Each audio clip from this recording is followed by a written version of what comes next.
Scott Couchenour is a fourth quarter life and business coach.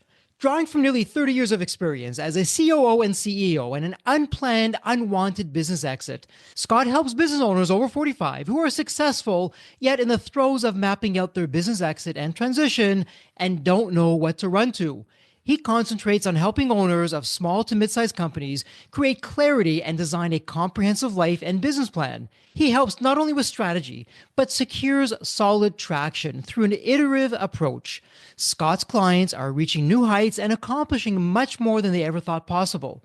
Scott is husband, father, and pop-up to his grandkids. He loves to play piano, fly fishing, working on spreadsheets, and explore coffee shops. And before we start this episode, a quick word from our sponsor, Deep Wealth, and the 90-day Deep Wealth Mastery Program. Here's Jane, a graduate who says, and I quote, "The Deep Wealth Mastery Program prevented me from making what would have been one of the biggest mistakes of my career. I almost signed on the dotted line with an unsolicited offer that I now realize would have shortchanged my hard work and my future had I accepted that offer. Deep Wealth Mastery has tilted the playing field to my advantage."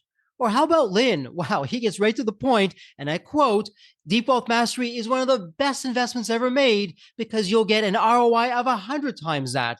Anyone who doesn't go through this will lose millions." And as you're listening to these testimonials, are you wondering if you have the time? Are you even thinking that you've got this covered? You have the advisors or people in your network? Well, I got to tell you, these myths, they're often behind the 90% failure rate for liquidity events. Think about it. You have one chance to get it right for your financial freedom. You really want to make it count. And when it comes to time, let's hear what William has to say. We just got in this testimonial. William says, and I quote, "I didn't have the time for Deep Wealth Mastery, but I made the time and I'm glad I did. What I learned goes far beyond any other executive program or coach I've experienced." So what do you think? As I hear that, that's exactly what gets me out of bed every day. That's my mission. That's the team's mission here at Deep Wealth, to literally change the social fabric of society, one business owner at a time, one liquidity event at a time. And my Deep Wealth Nation, what I want you to know, the Deep Wealth Mastery Program, it isn't theory. It's from the trenches. It's the only one based on a 9-figure deal. And that deal, that was my deal. You know my story. I said no to a 7-figure offer. I created a system that later on, myself and my business partners, we said yes to a different buyer, a different offer, a 9-figure deal. That's what we now call the Deep Wealth Mastery Program, or the Scale for Ultimate Sales system. It's built by business owners for business owners. So if you're interested in growing your profits, for preparing for a future liquidity event, and that may be 2 years away, it could be 22 years away, whatever the time may be, you want to do this now, and you want to optimize your post-exit life. Deep Wealth Mastery is for you. To get started, email success@deepwealth.com. Again, that's success, SUCCESS, at deepwealth.com. You'll receive all the information about the Deep Wealth Mastery Program, or better yet, why not hop on a complimentary strategy call? We'll go through exactly where your business is today and what's standing between you and your financial independence and your dreams. So that's where you want to be. You want to be with other successful business owners, entrepreneurs, and founders just like you. They're looking to grow their businesses, create market disruptions, and unlock their financial freedom to get what they deserve. And whether you've been in business for 3 years, 40 years, you're a startup, you're in manufacturing, you're in high tech, low tech, whatever the case may be, come on in and network with other business owners. It's a safe space. It's a confidential space with business owners, with businesses just like you, because they all want to lock in their financial freedom and enjoy both success and fulfillment. So again, the 90-day Deep Wealth Mastery Program, it has your name on it. All you need to do is take the next step. Please send an email to success@deepwealth.com. Deep Wealth Nation, welcome to another Deep Wealth podcast. You know me, I love my rhetorical questions. Let me ask you this. When it comes to transitioning to the different chapters of your life, whatever that may be, are you just going by the seat of your pants like I was when I was an entrepreneur in my earlier days especially? Or are you having a special coach for that? Are you planning that out? Are you looking into that? When you're thinking about your exit, whenever that is, whatever that's going to look like, again, how are you approaching that? And as life throws you, its ups, its downs, its challenges, do you have systems, do you have strategies to help keep you on the best possible path and not get off track as much as possible? And I know if you ask me, especially in my earlier days, the answer to all of that would have been no. Deep Wealth Nation, what is it for you? And as you're thinking about that, Scott, welcome to the Deep Wealth Podcast. An absolute pleasure to have you with us. And I'm so excited what we're going to be talking about today, but let's go back to basics for just a moment. moment, there's always a story behind the story. What's your story, Scott? What got you from where you were to where you are today? First of all, Jeffrey, thank you for having me on your show. It is an honor and a privilege to be here. My dad was a preacher's kid, and his dad was a preacher going through a building program. They were designing and building a sanctuary. Contractor inflated the invoice, the final invoice, and skipped town, leaving Grandpa without a finished project and no money to finish it. So my dad stepped in and found financing and finished the project. And shortly after that, someone said, there ought to be a company exist to see this never happens to churches again. So my dad, being entrepreneurial in a transition of his career as well, felt the call to start a business that helped churches design and build their buildings. And so he incorporated in 1970 and started helping churches in the Northeast Ohio and Western Pennsylvania area and grew that. I am one of 5 kids, and he determined to build the business big enough so that we would have the opportunity, if we wanted to, the team. We all had to make it out on our own first, of course. And so when I joined, I was 24 years old, and I spent the next 24 years as the COO, taking care of legal, license, insurance, safety, bonding, and all that sort of stuff. We designed and built district offices all the way from California to Allentown, Pennsylvania to Clearwater, Florida. And we were humming along fine until 2008 happened. And that was, at the time, we didn't know it, but that was the beginning of the end of our family business, because the next 5 years, we experienced a downward slide in our sales and could not figure it out what was going on. And I want to come back to that in a moment. But after about 5 years of that, the board of directors, by the way, we had a board of directors in place because we knew the 3rd generation of our family business had no interest in running the business. So we wanted to institute a board of directors to direct the CEO, which would eventually be someone who was not a family member. So we had that board of directors in place. They asked me to become the CEO and have one task that I had to complete, and that was to reinvent our 40-year-old family business, because whatever we were doing and had been doing for many years, decades, was not working. And so I got to work doing that. I was about 2.5 years into that reinvention of our family business when the 5-year slide made us vulnerable from a cash flow standpoint to one project that had to start in June of 2015. Even though we had $20 million of work under contract that was at various stages of design, we did not earn much income until it went into construction. So this was all backlog we were working toward. From a cash flow standpoint, we were backed into a corner and we had to have this project start. I got a call from the project manager expecting him to say we got started. Instead, he said, "Are you sitting down?" I said, "Why?" He said, "Well, apparently the pastor's been having an affair with the secretary." And the news of that came out. My heart sunk because I knew this was the only way forward. Long story short, that led us to closing the business after 44 years, 760 projects, 500 million square feet. And I was 50 years old at the time. And what I experienced was a loss of career of nearly 30 years, loss of income. Both my wife and I worked in the family business, and we both lost our jobs. And most importantly, I went through what I felt was a loss of identity. Because if I'm not the CEO of a multi-million-dollar national church building company, family owned, who am I? And I was suddenly not that. And I didn't know what I was going to be or what I was going to do. So I struggled for a couple of years with that. As providence would happen, as God began to continue to direct me, he and I spent a lot of time together. I spent a lot of time complaining to him. He lovingly showed me some things that I had under my belt. I had become certified as a life coach back in 2000, back in the heyday when we were looking at potential things we could do for our employees as benefits. And being the youngest of 4 brothers, I was charged with the responsibility to look into life coaching. Well, I fell in love with the dynamic of coaching. I got my own coach, and then I became certified as a coach. So I had that on the side, and I was always doing that as part-time.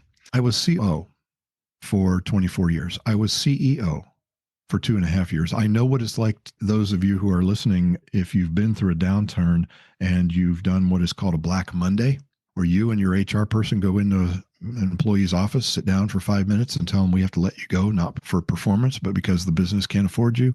Here's a packet to help you. We get up and we say to them, you can leave whenever you'd like. Then we go to the next office and then the next office. I had to do that a couple of times. So I understood all that. I understand the pressures of keeping survivors hopeful about their future. And of course, going through the loss of a business and the bankruptcy and the incredible intrusion of privacy and demoralizing effect that had on us. I understand all that. I've been through that. But coming out of that, I began to realize I've got to do something. I can't just live by default the way I was living prior to 2008. And what I noticed was I had a lot of ingredients, but I had no recipe. I had a lot of these experiences and wisdom and knowledge, but I didn't know what to do with it. So I began to work on that and reinvent myself, similar to what I was doing in reinventing our family business. That led to a strategic approach to living. And I am now on a quest to become the partner I wish I'd had back in 2008, 9, 10, 11, 12. Because what I noticed, and it's interesting, a little play on words, you talk about the deep wealth nation. I feel like I'm called to eliminate the default nation, the nation of people who are just taking life as it happens. And it happens to all of us. It happens to me even this week, where life just takes over and you're so busy in life and in the business that there's no time or margin space to work on life or on the business. And I'm on a quest to help people bounce back from that default perspective and back into a design perspective where they're on their toes, not on their heels, but on their toes, actually making things happen. And that's my story. When I was 50 years old, an enormous life-altering event happened, and it ripped in two. And I've got life prior to June 15, 2015, and I've got life after 2015. And I'm doing my best to make the most of what I've learned. Wow, Scott, so much there. And firstly, thank you for being so open and vulnerable in terms of what happened and the challenging situation that you've been in. Let me ask you this. I mean, there's so many areas to go into, but as you look back on that, and hindsight's always 2020. And I know this is part of what you do with your systems, which we'll certainly talk about. As you look back, though, is there a strategy or two that you wish you would have known much earlier on that would have helped you through the period that you went through, all that transition, all that up and down, and the emotionality that went through that? Anything that really stood out for you looking back now? Oh, yeah. I can answer that in two ways. There's a personal strategy and a business strategy. The personal strategy was I wish I had defined for myself what ideal looked like, and not only ideal, but what were my aspirations out in the future, and how did that translate to a 1-year goal, and how did that translate to a 90-day sprint, a series of 4 90-day sprints leading to a goal. All of that integrated and coming out of the internal values, my identity. I learned and have learned, if I had understood what I call moonshine, the principle of moonshine, I don't mean the drink. What I mean is picture the romantic view of a moonlit night on beside the ocean. You see the moon shining on the ocean. And it's very romantic. My wife and I love that kind of scene when we go on vacation. The truth about that is the sun is actually shining on the ocean. It is not the moon. The moon has no properties that give it the ability to emanate light on its own. It just reflects the light because of its proximity to the sun and to us. So that's our experience of the sun at night. So what I realized was this loss of identity I was sensing. I realized there's no way we can ever lose our identity. What we lose, what I lost, was the expression or the moon, the reflection of my identity. And that freed me up. So if there was anything I wish I had learned, it would be to separate my identity from the business role that I played. The business role was just an expression of who I was. It's other people's experience of who I was. And so how I define the sun is, first of all, what do you value? What are your highest values in life? What's your personality? What are your strengths? What fuels your energy? What saps your energy? That's all part of who you are as a person. But you can move from business owner to the person who gets down on the floor and plays with my 2-year-old son with Legos. That's another moon. That's my grandson's expression of who I am. And so it turns out we have multiple moons, and they are all the expression of who we are. If I had known that, I would not have struggled with this sense of a loss of identity for as long as I did. So that's a personal answer to your question. The business answer to your question comes from a book by Jim Collins. And most of your listeners will think immediately, oh, he wrote Good to Great. Well, of course he did. And it was a great book. Not many know that he wrote a book after that called How the Mighty Fall. And I read that shortly after we closed our business. I don't know why I read it. Maybe because I just was in a misery mode and I wanted to read about what happened to us. And I remember reading that thinking, oh my word, it's like Jim Collins followed our family business and chronicled everything we went through, 5 stages of decline. And what I want to highlight is the first stage of an organization's decline, according to Jim Collins, is hubris born of success. Now, if you're a type A, entrepreneurial mindset person who gets things done and succeeds, what you run the risk of is a hubris that is backed by past success. Hubris meaning it creates a blind spot. That was what we wrestled with for 5 years before we did something about it, because here's the narrative. Well, for 40 years, we did this successfully. Since 2008, we're struggling. We just need to wait it out until the market catches up with our success, right? Our success narrative. The challenge was 2008 actually changed our market to such a degree that we had to reinvent ourselves. And what was successful in the past was no longer successful going forward. The problem was it took us 5 years to figure that out. We had known and learned the art of second guessing and proving yourself wrong and looking at the downside of success. I think we would have done things quicker. Okay, wow, my goodness, so much going on there. Let me circle back, though, to one of the things that you were sharing, because at Deep Wealth, we say the same thing in a different way. Somebody comes into the community, and particularly when they want to go through our flagship program, the 90-Day Deep Wealth Mastery, one of the first questions that we ask them, does the business run without you? And we preface it by saying, please, only a yes or a no. No stories, no in-betweens, and regardless of whether you have a leadership team or not a leadership team, does the business run without you? And I got to tell you, Scott, despite that preface, we hear all kinds of stories. It's very rarely a yes or a no. Most of the time, though, after you get beyond the story, the answer is no, even with the leadership team. Because to your point, such a crucial point in Deep Wealth Nation, I hope you're listening to that, where Scott was saying, and I couldn't agree more, for most entrepreneurs, most business owners, they are the business and the business is them. And on paper, it all sounds okay, but there's 2 of many consequences. And Scott, you can share Jeffrey on base or off base. 2 of the biggest consequences that come from that is, number one, we get the golden handcuffs. We started the business for a number of reasons. One of them is to enjoy a lifestyle. And that usually doesn't happen because nobody's good enough. Nobody is trusted for a business owner to fire him or herself, to put somebody else in because they are the business of them. No one is going to do it as well.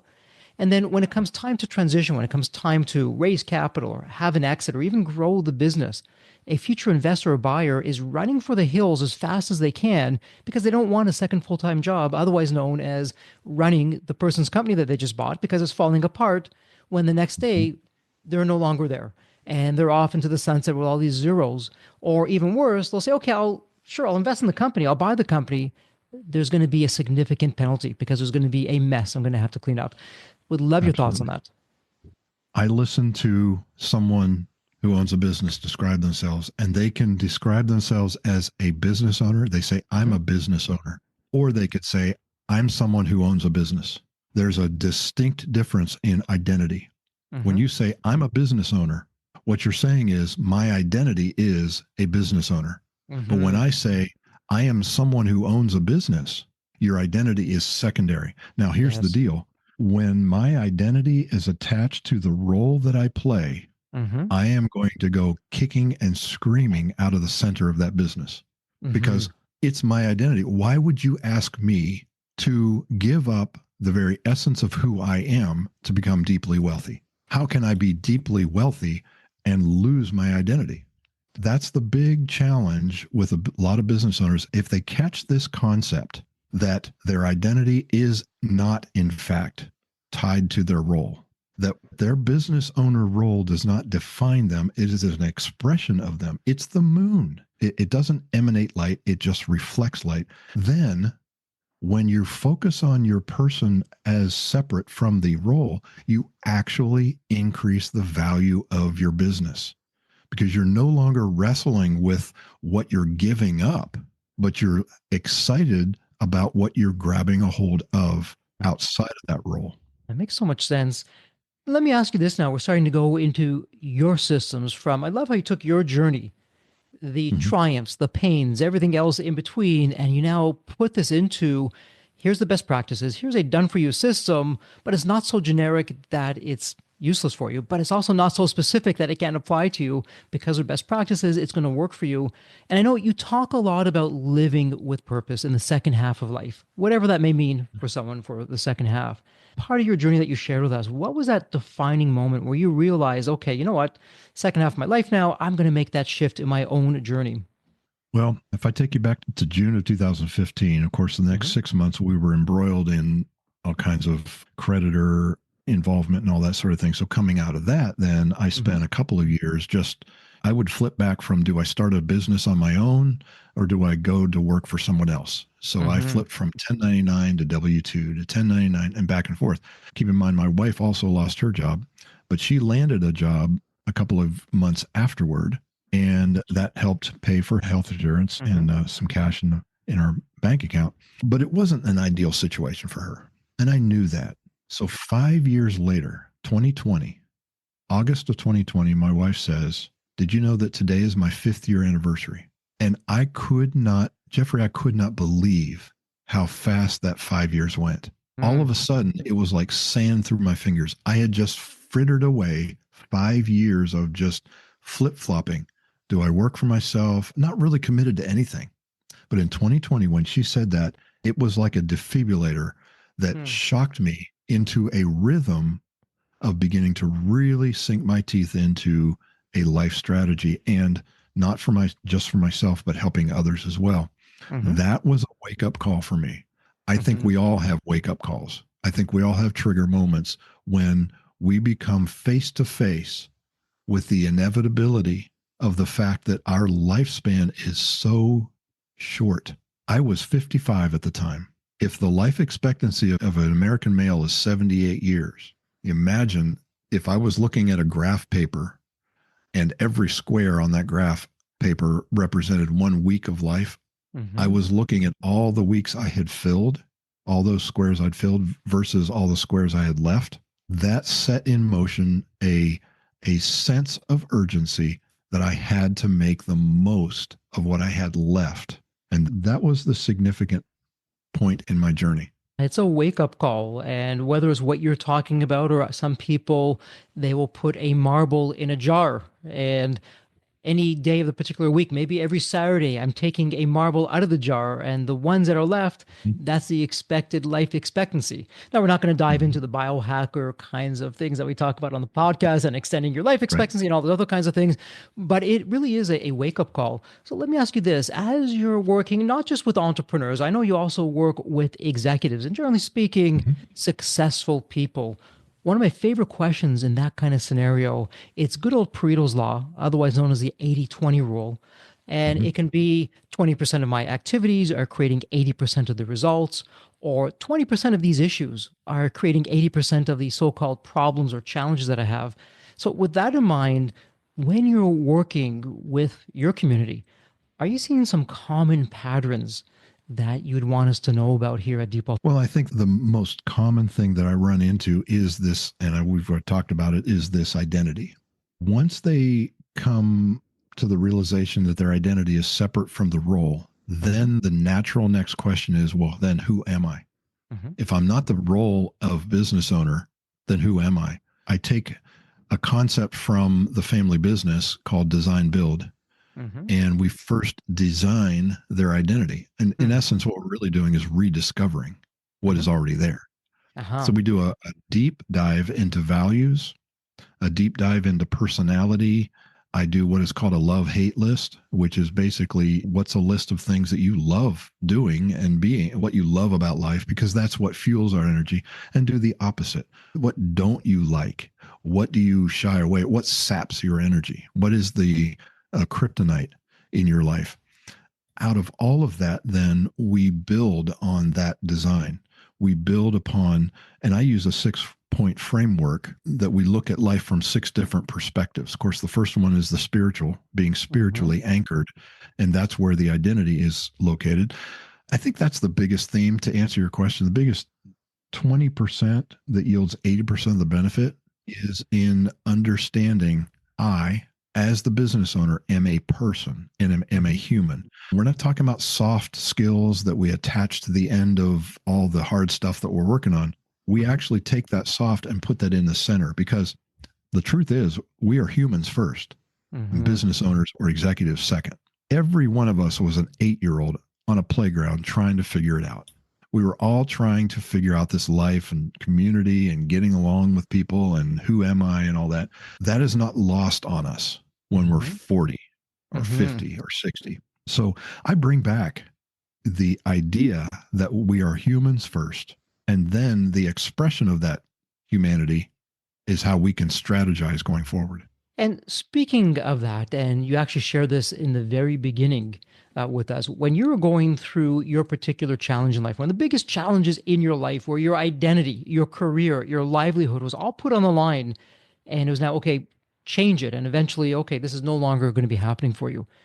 Those are really the perfect storm for everything that could potentially, quote unquote, go wrong, did go wrong for you. Being a person of faith. In Deep Wealth Nation, perhaps you call faith God or the universe or you're a spiritual person, whatever the case may be. We're not talking about religion. We're just talking about faith here. And if you don't believe in any of it, that's okay. Why not listen in as well and just hear what's going on here? Scott, how did your faith, how did your relationship with God help you through that? And as you're sharing that, when you're coaching people who perhaps aren't where you are and have been on the other side of that, perhaps some of the differences that go on with that, would love to hear your thoughts on that. Absolutely. My relationship with the God that I serve, that I believe personally has given me this design that is like none others, it fundamentally changed. Think of it in terms of 3 phases. The first phase was I had God figured out. As long as I tithe, as long as I do my work, as long as I raise kids the right way, he will then bless me. It was a great arrangement. I did my part. He does his part. I do my part. He does his part. And then he didn't do his part. He allowed the family business to crumble before our very eyes. So that's the second phase, was a season of complaining. God, how could you do this? How could you let this happen? We weren't building terrorist camps. We weren't building brothels. We were building, our tagline was creating space for shelter, creating shelter for worship and ministry, right? Doing good stuff, right? Expanding the kingdom. And here you are putting an end to that. How could you? Coming out of that was the third phase. I realized if you got God figured out, your God is too small. There is a mysteriousness about God, then there are questions I cannot answer. But there is a uncertainty and doubt ride side by side with faith. If there's no uncertainty, if there's no doubt, there is no faith. So on this third phase, I feel like that my faith has grown because it's not a faith based on outward evidence the way it used to be. It is based on, in spite of uncertainty, and in the middle of uncertainty, my faith is still there, because I now no longer serve a small God that I have figured out. I serve a God who is bigger than I could ever imagine. Now, does that mean I've got everything figured out and everything's going great? No. Here's the best way to describe current life now in a faith situation. Just take the Dow Jones Industrial Graph from 1900 to 2025, and that is the journey. There are ups, there are downs. If you were to look at any one given week, you would either be elated or you'd be completely depressed. But if you step back and look at the whole journey, it's an upward trajectory. That's my faith. I don't pound this into people. It's just, look, my dad was a preacher's kid. I was raised in the church in the Midwest. I married a preacher's kid. It's just a part of my ecosystem. But this event, at age 50 actually eventually deepened my faith like nothing else. And for someone in the Deep Nation who is simply, Scott, to be blunt, not on the same page, I'm sure they're asking, well, how would God even play a role in business? That's nothing to do with nothing. Let's save God for the church if you happen to go, or your synagogue, or whatever that happens to be. But in business and everyday life, just don't see it not happening. What would you say to that listener? It's a very personal decision. It's at the core of everything you do. When I work with clients, regardless of their faith or belief system, the first thing we're after is, what does it mean for you to be spiritually anchored? And that means that has more to do with purpose, meaning, and legacy. Given a perspective that the 80 plus years that we will live, given the decades and years and quadrennium around before us and after us, this small life that we live, what's it all about? Why am I on the earth anyway? And usually when you're answering those questions, it becomes a spiritual experience. But again, it is a personal thing. It's something you have to decide for yourself whether or not this being that you experience has been given to you, has been designed by something much larger than, is there a designer above that made the design? Or is the design itself its own designer? I've made my decision, and it's based on faith, not on appearance. But that to me it's central. Yeah, my goodness, so much there. And Scott, for the maybe one or two listeners that we now have left listening to us, no fault of your own, all from me and my questions, walk us through now your system. So somebody comes to you, hey, Scott, heard about you on the Default podcast, would love to really have you help me with your system, with your coaching, with your strategies for my next chapters, for my transition, wherever I am in my life, wherever I want to be, and all that is shared. What does that look like? What's some of your secret sauce in terms of timing and how long it's going to take? What can I expect? Results, all those kinds of things. Sure. There are basically two phases. It's very simple. It's design and then it's build. I work with my clients in 90-day sprints, 3-month contracts. So in 3 months, we have a very clear and distinct milestone that we're working after. And then when that's done, the clients decide whether or not they want to continue or not. The first 3-month term is made of 6 sessions. Over those 6 sessions, we move from who are you to what are you going to do? We go from being, and out of that being, we talk about doing. And I use a 6-part framework. If you picture a star, in the center of the 5-point star is being spiritually anchored. These are actually hallmarks of what I call a fantastic fourth quarter. So they're ways for you to measure how fulfilled your life is. So what does it mean for you to be ideally spiritually anchored? And then the top point of the star is physically fit. What does it mean for you to be ideally physically fit? The two left and right points of the upper points of the star are relationally rich and emotionally healthy. The bottom 2 points of the 5-point star are vocationally aligned and financially free. So coming out of this values exercise, which is I go deep dive into values and we identify their identity, that then becomes a definition of what it means for them to be spiritually anchored. Again, we're talking about purpose, meaning, legacy. What's my faith? What's my belief system? How do I approach life? That's being, that's who you are. And then the 5 remaining points are how it gets expressed. So if I am this person, what kind of person does it take for me to be physically fit?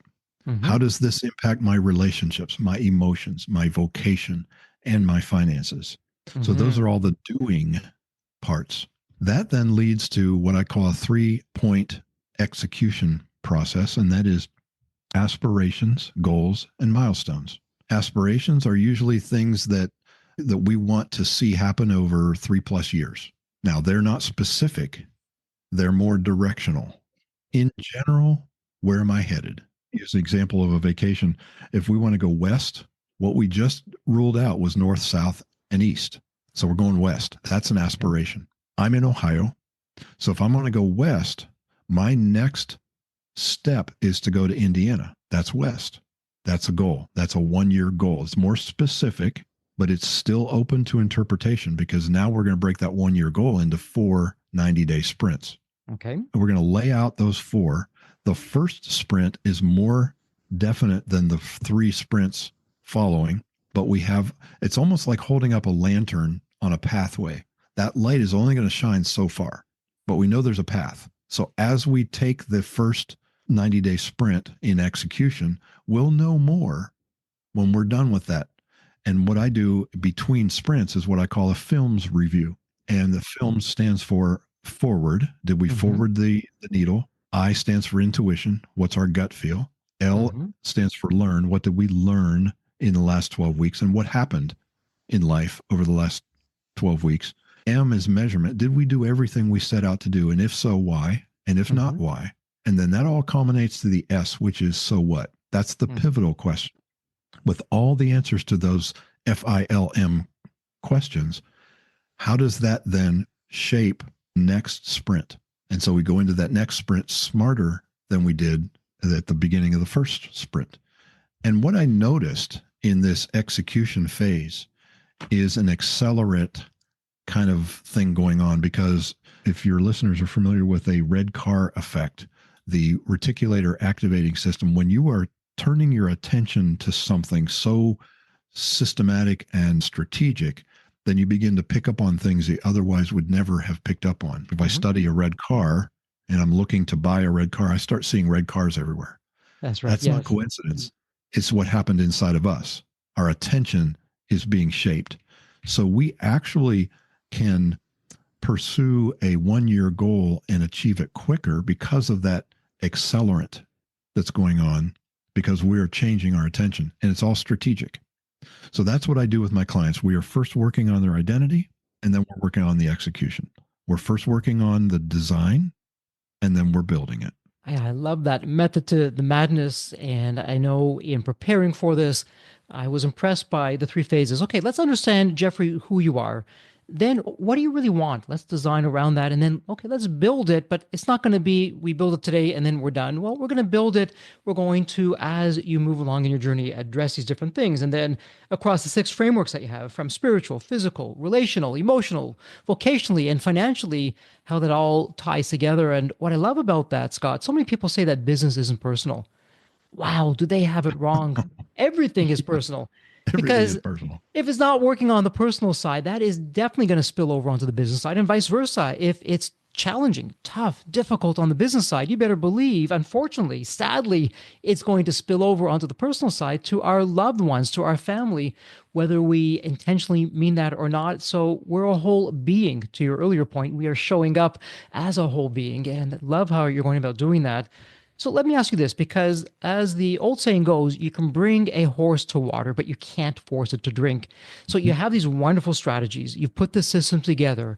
It worked for yourself. It works for your community.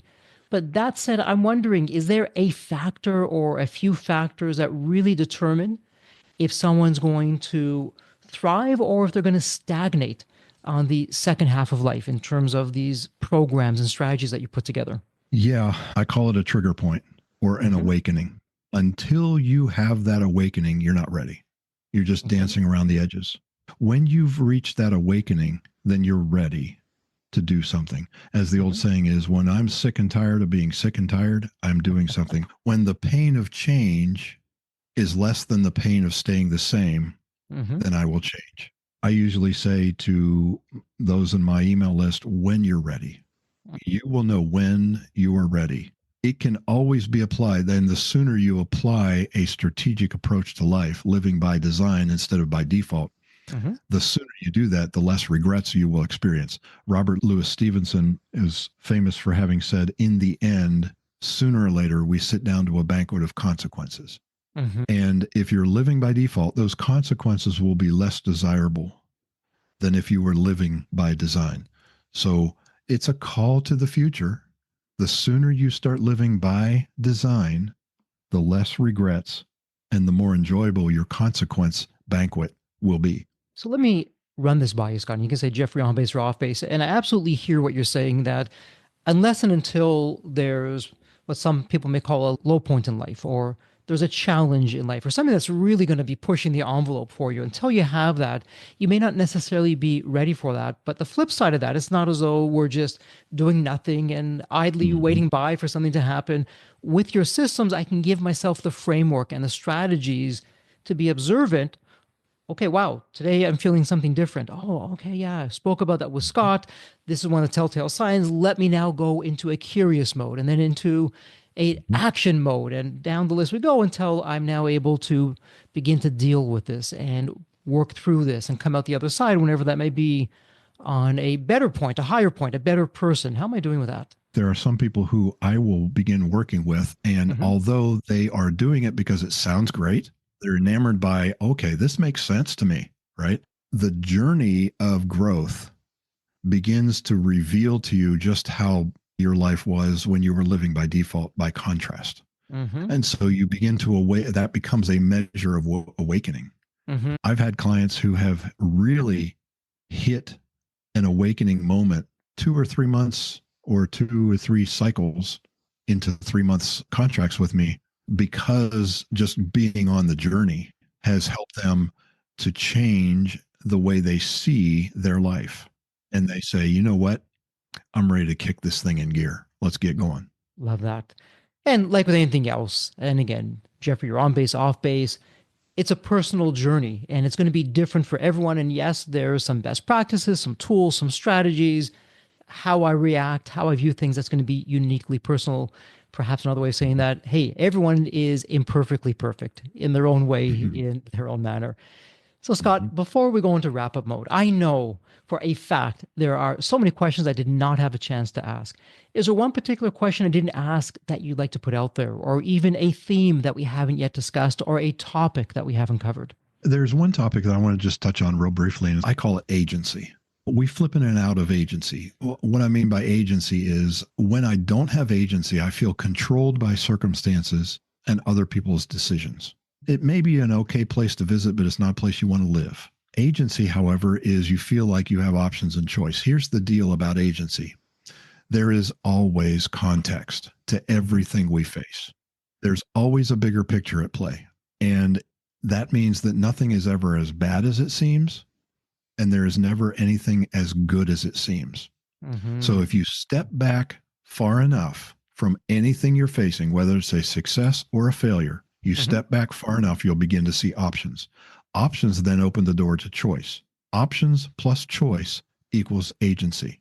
And living with agency is a byproduct of living by design. You will get knocked off the horse. There are 3 things you can count on: death, taxes, and the ups and downs of life. There will be moments when you get knocked off the horse. But if you're living by design, you can regain your agency quicker because you know there's a bigger picture at play. And I think that's important for listeners to hear, is that if they are listening to this and they're sensing that they're controlled by circumstances and they're unsure of what to do next, the best thing they can do is what I call a download. Do a spider diagram of everything that's in your head. Get it out on paper. It distances you from the dissonance that you're experiencing so that you look down like an offensive coordinator does from the booth. They can see the entire field. That then opens the door to be more strategic. Some terrific advice there, Deep Nation. Wow, so much to take away from there. And actually, Scott, it's a perfect segue into our wrap up mode. And it's a tradition here on the Deep podcast. It's really my privilege, my honor to ask every guest the same question. So let me set this up for you. It's a really fun question. When you think of the movie Back to the Future, you have that magical DeLorean car that will take you to any point in time. So, Scott, it's tomorrow morning. You look outside your window. This is the fun part. Not only do you see this magical DeLorean car curbside, the door is open and it's waiting for you to hop on in, which you do. You're not going to go back to any point in your life, Scott, as a young child, a teenager, whatever point in time it would be. Scott, what are you telling your younger self in terms of life lessons or life wisdom? Or, hey, Scott, do this, but don't do that. What would that sound like? Oh, my word. Thoughts are flying through my head. There's so many things I would have done different. I would go back. The single most important thing that I would do differently is take time to step back and reflect. Step back and reflect on everything that's going on. Because I'm doing that now. And And had I done that years ago, it would have been totally different. This leads to something I started doing with some clients. I call it NAFTA, not North American Free Trade Agreement, but an acronym that stands for Notice and Feel, That's All. 15 minutes a day. Just notice and feel, that's all. When you get into that reflective mode, there will come some things that you never would have thought of because you're so busy in the business. So I think I would have told myself, go back there and do this again, but this time take the time, make it a priority to pull away from distractions and all the stuff of life and simply reflect on what's going on. So critical today. And don't get me on my social media soapbox other than to say, everyone is so distracted and made to feel so busy that life is just passing right by us. And I love what you're saying. Hey, 15 minutes a day, find 15 minutes a day. You have 15 minutes a day, find it, think, reflect. Don't be on the phone. Don't be talking with other people. Don't be distracting yourself. Just really go within what's going on to check where things are, how you're feeling, what's going on. That is such terrific advice. Absolutely love that. And Scott, before we wrap things up, for Deep Wealth Nation, they have a question. They want to start working with you. Where would be the best place online to find you? You can find me at servingstrong.com. I spend most of my time on LinkedIn. So if you search my name on LinkedIn, you'll see me there. I'd love to chat with you. I would love to have conversations with anybody who is interested in just dipping their toe in the world of living life by design. Fantastic. Deep Wealth Nation, it doesn't get any better. Go to the show notes. Everything is all there. Scott's website, all the social channels. It's a point and click. It doesn't get any easier. Well, Scott, it's official. Congratulations. This is a wrap. And as we love to say here at Deep Wealth, may you continue to thrive and prosper while you remain healthy and safe. Thank you so much. Jeffrey, it's been a pleasure. Thank you for having me. So there you have it, Deep Wealth Nation. What did you think? So with all that said, and as we wrap it up, I have another question for you. Actually, it's more of a personal favor.